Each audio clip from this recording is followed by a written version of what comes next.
Alors, on va commencer. Bonjour à tous et à toutes.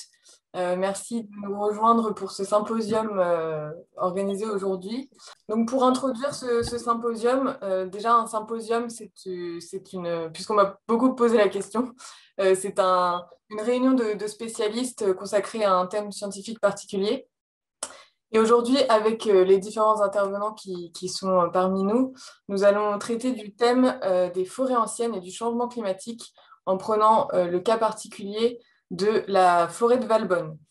Je tiens d'ailleurs à remercier les intervenants très chaleureusement d'être présents aujourd'hui avec nous et je suis ravie d'animer ce symposium. Donc moi, je suis Léa Rami, je travaille à la FRAPNA Ardèche. Donc la Frapna Ardèche, c'est l'association s'appelle la Fédération des associations de protection de la nature d'Ardèche. Et à la Frapna Ardèche, nous travaillons depuis de nombreuses années sur les problématiques forestières. Nous sommes notamment investis depuis longtemps dans la recherche des forêts anciennes et matures du département, à travers notamment depuis ces dernières années une enquête participative qui s'appelle Participative, qui vise à impliquer le grand public dans cette recherche de ces forêts très particulières qu'on a sur notre territoire. D'autre part, nous avons créé en 2017 l'Observatoire des forêts d'Ardèche, qui est quelque chose à laquelle nous tenons beaucoup, puisque c'est un espace de discussion, de concertation, de partage d'informations qui rassemble les différents acteurs du territoire qui travaillent sur la forêt. Euh, et nous traitons également de la forêt à travers un dernier aspect, un aspect qui est plus peut-être sociétal et qui est un peu en ce moment d'actualité, qui est le programme Ecosys.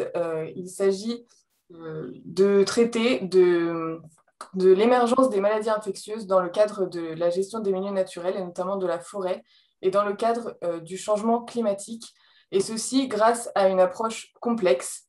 En effet, cette pandémie qui nous frappe aujourd'hui a mis en lumière ce lien très étroit parfois très étroit, entre l'émergence des maladies et l'impact de l'homme sur les milieux naturels.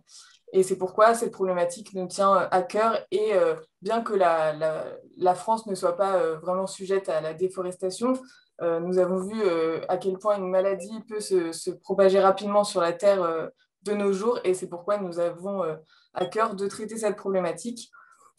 Pour ce projet Ecosys, nous mettons en lien en fait, des spécialistes de la complexité des systèmes avec des épidémiologistes et un pôle local ardéchois constitué des acteurs de la forêt qui participent à l'Observatoire des forêts d'Ardèche et des politiques, notamment le conseil départemental de l'Ardèche.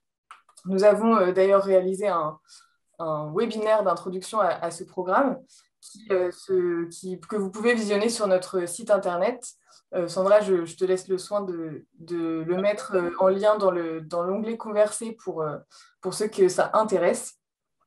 Et l'un de nos partenaires de ce projet Ecosys nous a d'ailleurs apporté son soutien pour l'organisation de l'événement aujourd'hui.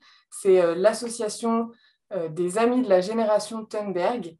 Je vais donc peut-être passer la parole à Mathieu Nucci qui représente cette association aujourd'hui pour nous dire un mot sur l'association et sur les motivations de cette association en ce qui concerne le sujet des forêts. Mathieu Nucci, je vous laisse la parole. Bonjour à tous et à toutes. Alors, je suis désolé, j'ai pas de caméra, donc on ne verra pas, mais il n'y aura que le son. Alors, pour présenter rapidement la GT, euh, vous pouvez bien sûr aller voir sur le site de la GT, n'hésitez pas, mais la GT, c'est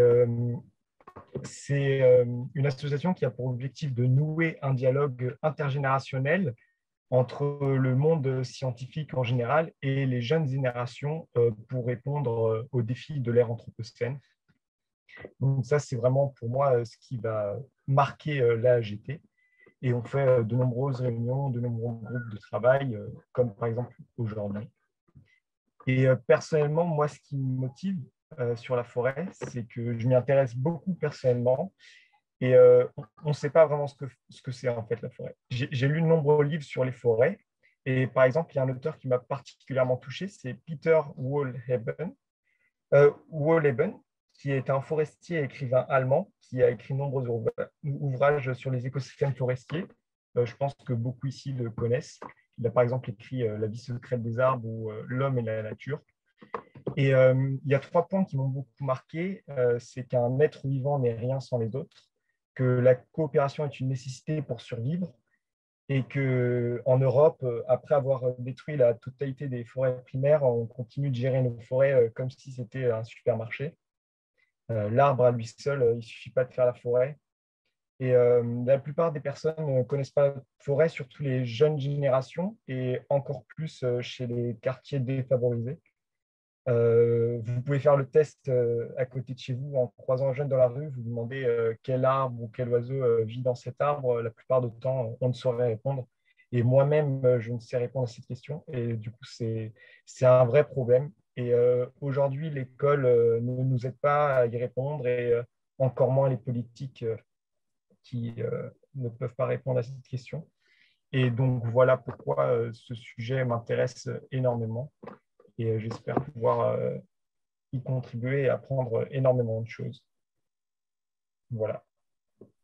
Merci beaucoup Mathieu et merci à l'Association des Amis de la Génération Thunberg de nous soutenir pour cet événement aujourd'hui. Effectivement, il y a beaucoup de réflexions en ce moment sur la forêt. Il y a eu énormément de webinaires, des conférences à foison sur cette thématique et beaucoup de choses sont dites, fausses ou exactes. C'est pas toujours facile de s'y retrouver. Et nous, aujourd'hui, on met notre petite pierre à l'édifice dans ces réflexions qui foisonnent. On prête beaucoup de responsabilités à nos forêts. C'est une question brûlante aujourd'hui, sans vouloir faire de mauvais jeux de mots. Euh, toutes ces questions d'adaptation des forêts face au changement climatique, doit-on faire de la migration assistée pour adapter la forêt à nos besoins ou doit-on privilégier une adaptation naturelle de la forêt? Toutes ces questions d'atténuation, de stockage de carbone, d'effet de substitution, le bois est censé se substituer aux énergies fossiles, tout ça est très compliqué et sujet à controverse. Et ces questions, on ne va pas y répondre aujourd'hui, on va juste essayer de contribuer avec les différents intervenants. Des questions se posent aussi sur la gouvernance de nos forêts, puisque nos concitoyens et concitoyennes sont de plus en plus concernés par l'exploitation de ces écosystèmes et la manière de gérer ces forêts. Et ça a été notamment le cas pour notre star du jour, qui est la forêt de Valbonne. Cet épisode de la forêt de Valbonne, je ne vais pas rentrer dans les détails, mais ça sera fait par la suite. L'association locale du Gard Terre d'Avenir et les communes autour de la forêt de Valbonne ont saisi il y a quelque temps la FRAPNA du fait de son engagement sur le dossier forestier pour réagir face à des coupes jugées comme abusives dans cette forêt. Sans en dire davantage, simplement que cette forêt exceptionnelle, vous comprendrez pourquoi, a été l'objet et est toujours l'objet de discussions qui sont aujourd'hui beaucoup plus apaisées quant à son avenir en tant que forêt ancienne.